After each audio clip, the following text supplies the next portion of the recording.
চা শিল্পের সমস্যা ও সম্ভাবনা নিয়ে কথা বলার জন্য এই মুহূর্তে লাক্কাতুরা চা বাগানে আছেন সহকর্মী ইকরামুল কবির। তার সঙ্গে আছেন শাহজালাল বিজ্ঞান ও প্রযুক্তি বিশ্ববিদ্যালয়ের ফুড ইঞ্জিনিয়ারিং ও টি টেকনোলজি বিভাগের অধ্যাপক ডক্টর মোহাম্মদ মোজাম্মেল হক। সরাসরি যাচ্ছি ইকরামের কাছে। ইকরাম, ধন্যবাদ। এই বিষয়ে কথা বলার জন্য আমাদের সাথে সংযুক্ত হয়েছেন সিলেটের শাহজালাল বিজ্ঞান ও প্রযুক্তি বিশ্ববিদ্যালয়ের ফুড ইঞ্জিনিয়ারিং এবং টি টেকনোলজি বিভাগের অধ্যাপক ডক্টর মোহাম্মদ মোজাম্মেল হক। আপনাকে আমাদের সাথে সংযুক্ত হওয়ার জন্য ধন্যবাদ জানাচ্ছি এবং কৃতজ্ঞতা জানাচ্ছি। এই চা শিল্পে এত বড় একটা বৃহৎ শিল্পের এই দৈন্যদশা কেন?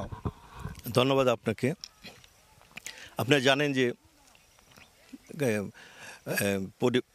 ক্লাইমেট চেঞ্জ একটা বিরাট ব্যাপার সারা বিশ্বেই, কিন্তু আমাদের দেশে ক্লাইমেটকে অ্যাডাপ্টেবল চার ভ্যারাইটির খুবই অভাব, এবং তাছাড়া একে মোকাবেলা করার জন্য যেরকম জনবল ও প্রযুক্তির দরকার সেই ধরনের অভাব রয়েছে, অপ্রতুলতা রয়েছে। তাছাড়া আমরা চা শিল্পের জন্য যে পর্যাপ্ত টাকা ইনভেস্ট করা দরকার তার অভাব রয়েছে। তাছাড়া আমরা যদি দেখি যে চা শিল্পের যে উৎপাদন খরচ তার সাথে যে সেল করতেছে সেই খরচ কিন্তু অ্যাডজাস্ট করে না, অনেক কম। সেটা একটা বড় সমস্যা। এই অবস্থা থেকে এত বড় একটা শিল্পকে উত্তরণের জন্য কি করা উচিত? আমরা জানি যে 23 বছর আগের থেকে এখন অনেক উৎপাদন বেড়েছে, দ্বিগুণ হয়েছে, কিন্তু সে প্রায় রপ্তানিতে প্রায় আমরা 90% কমে গেছে। এই অবস্থা থেকে উত্তরণের জন্য আপনার কি পরামর্শ রয়েছে? আসলে এই সমস্যা থেকে উত্তরণের জন্য সবচেয়ে বড় ভূমিকা পালন করতো বাংলাদেশ চা গবেষণা ইনস্টিটিউট। যে চা গবেষণা ইনস্টিটিউট শুধু চার উন্নয়নের জন্য প্রতিষ্ঠা করা হয়েছে। সেই জায়গায় পর্যাপ্ত জনবল নাই, ইকুইপমেন্টস নাই। সেই জায়গায় যদি বিজ্ঞানীরা থাকতো এবং তারা খরা সহিষ্ণু, তারপরে পোকামাকড় আক্রমণ, এই ধরনের ভ্যারাইটি যদি তারা ডেভেলপ করতে পারতো, তাহলে কিন্তু এই সমস্যাটা মোকাবেলা করা সম্ভব হতো।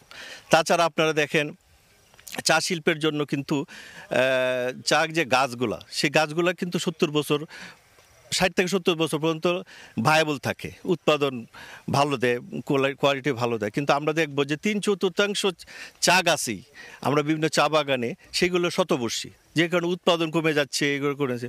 এবং এর পিছনে আরেকটা কারণ হয়েছে যে আপনার অর্থনৈতিক ইনভেস্টমেন্ট কম, মানে আমরা জানি যে চা হলো একটা বাণিজ্যিক ক্রয় হিসেবে আমাদের দেশে বিবেচনা করা হয়। এটা যদি কৃষি শিল্প হতো তাহলে হয়তো তারা কম সুদে টাকা পেত।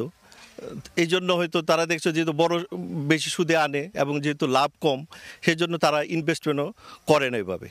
এই জন্য দেখা যাইতেছে, আমরা দেখছি যে কিছুদিন আগে ন্যাশনাল টি কোম্পানির চা বাগানগুলো অনেক দিন অনুৎপাদনশীল রয়ে গেছিলো। তো দেহন্দি চা বাগানগুলো এরকম ছিল। এ কারণে কিন্তু আমরা এবছর যে আমাদের টার্গেট ছিল এর চেয়ে কিন্তু অনেক পিছনে পড়ে গেছে। সেক্ষেত্রে অভিযোগ আছে যে ভারত থেকে নিম্নমানের চা আমদানি হচ্ছে কিংবা চোরাই পথে চাগুলো ঢুকছে, এইটা কতটুকু এফেক্ট করছে? হ্যাঁ, এটা অবশ্যই এফেক্ট করছে। এটাকে যদি বন্ধ না করা যায় তাহলে চা শিল্প নির্ঘাত ধ্বংস হয়ে যাবে। আপনারা জানেন যে চা শিল্পের সাথে জড়িত 40 লাখ মানুষ আমাদের দেশে, এবং এদের জীবিকার সাথে সম্পৃক্ত। এই শিল্প যদি ধ্বংস হয়ে যায় তাহলে এতগুলা মানুষের জীবিকার উপরে হাত পড়বে। তো এটা অবশ্যই প্রতিরোধ করতে হবে, বন্ধ করতে হবে, এবং আমাদের চা শিল্পকে আগায় নিয়ে যেতে হবে। সেক্ষেত্রে মালিক এবং সরকার সবাই মিলে একটি যৌথ উদ্যোগ নেওয়া হয়েছে। সেই উদ্যোগটাকে আপনি কিভাবে মনে করছেন? এটাকে আরও ফলপ্রসূ করার জন্য কি নেওয়া উচিত? মালিক, সরকার এবং সরকারের আমাদের দেশে যে প্রযুক্তি আছে সেই প্রযুক্তিটাকে কীভাবে মাঠ পর্যায়ে নিয়ে যাও সেই ব্যাপারে সরকারের অত্যন্ত গুরুত্বপূর্ণ ভূমিকা পালন করতে হয়। এবং আমি প্রায়োরিটি দিব আমি বাংলাদেশ টি গবেষণা ইনস্টিটিউটকে, এটাকে এম্পাওয়ার করতে হবে, এটাকে আপনার ক্যাপাসিটি বিল্ড আপ করতে হবে। এরকম একটা প্রতিষ্ঠান, এই প্রতিষ্ঠানটা এইভাবে ধ্বংস হয়ে যাচ্ছে যে জায়গায় জনবল নাই, আপনার ইকুইপমেন্টস নাই, উপযুক্ত টেকনিশিয়ান নাই। এটাকে যদি এম্পাওয়ার করা, এটাকে যদি ক্যাপাসিটি বিল্ড আপ করা যায়, আমাদের দেশে আমি চিন্তা করি চা শিল্পে বিপ্লব আনা যাবে। ধন্যবাদ। শুনছিলেন বাংলাদেশের চায়ের সমস্যা এবং সম্ভাবনা নিয়ে কথা বলছিলেন শাহজালাল বিজ্ঞান ও প্রযুক্তি বিশ্ববিদ্যালয়ের অধ্যাপক মোহাম্মদ মোজাম্মেল হক। এই ছিল সিলেটের এবং সারা বাংলাদেশের চা শিল্পে যে সমস্যা চলছে তার উত্তরণের সর্বশেষ। সরাসরি যুক্ত ছিলাম সিলেটের লাক্কাতুরা চা বাগান এলাকায়।